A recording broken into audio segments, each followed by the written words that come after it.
Rajkot civil હોસ્પિટલની ગંભીર બેદરકારી સામે આવી છે। દર્દીને દારૂડિયો સમજી બહાર ફેંકી દેવામાં આવ્યો છે। દર્દીને સારવાર આપવાને બદલે આ દર્દીને બહાર ફેંકી દેવાયો। ફોટા વાયરલ થતાં જ દર્દીને હોસ્પિટલમાં દાખલ કરાયો છે। બે શખ્સોએ ટીંગાટોળી કરી દર્દીને રસ્તા પર મૂકી દીધો હતો।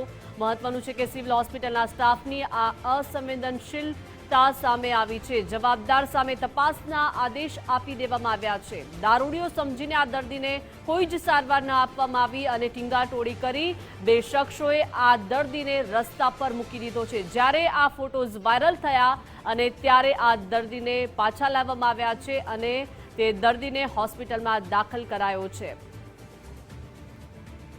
વધુ વિગતો સાથે સંવાદદાતા ગૌતમ ભેડા જોડાઈ ગયા છે। ગૌતમ, રાજકોટ સિવિલ હોસ્પિટલની આ ગંભીર બેદરકારી કહી શકાય, કેમ કે એક દારૂડિયો સમજી દર્દીને સારવાર ન આપવામાં આવી, રસ્તા પર ફેંકી દીધો।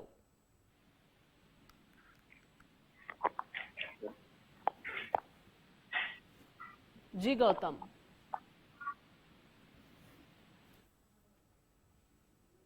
તો ફોટો જ્યારે આ વાયરલ થયા અને ત્યારબાદ હોસ્પિટલના જે સંચાલકો છે તેને ભાન થયું અને દર્દીને ફરીથી હોસ્પિટલમાં દાખલ કરવામાં આવ્યો છે। ત્યારે હવે જે આ જવાબદાર છે તેના સામે તપાસના આદેશ આપી દેવામાં આવ્યા છે, કેમ કે સિવિલ હોસ્પિટલના સ્ટાફની આ અસંવેદનશીલતા સામે આવી છે, કેમ કે આ દર્દીને રસ્તા પર ટીંગાટોળી કરી મૂકી દેવામાં આવી રહ્યો છે। તે સારવાર માટે આવ્યો હતો।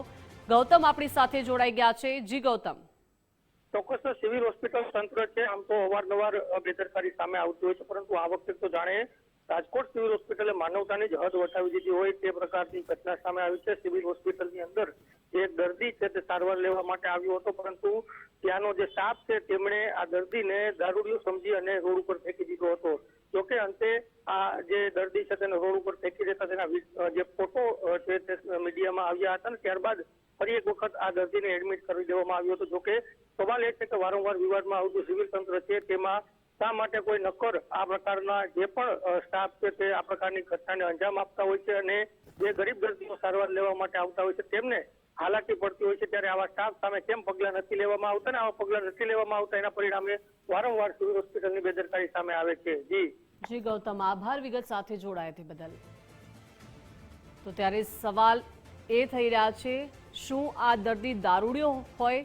શું મનુષ્ય આ દર્દી નથી કે જેની સારવાર ન આપી શકાય? કોઈ પણ વ્યક્તિ હોસ્પિટલમાં ત્યારે આવે છે જ્યારે તેને દર્દ થતો હોય, સારવાર લેવા માટે હોસ્પિટલમાં આવતો હોય, પરંતુ આ હોસ્પિટલના બે શખ્સો એવા કે જેમણે આ દારૂડિયો સમજી દર્દીને રસ્તા પર મૂકી દીધા અને હવે આ જવાબદાર સામે તપાસના આદેશ આપી દેવામાં આવ્યા છે।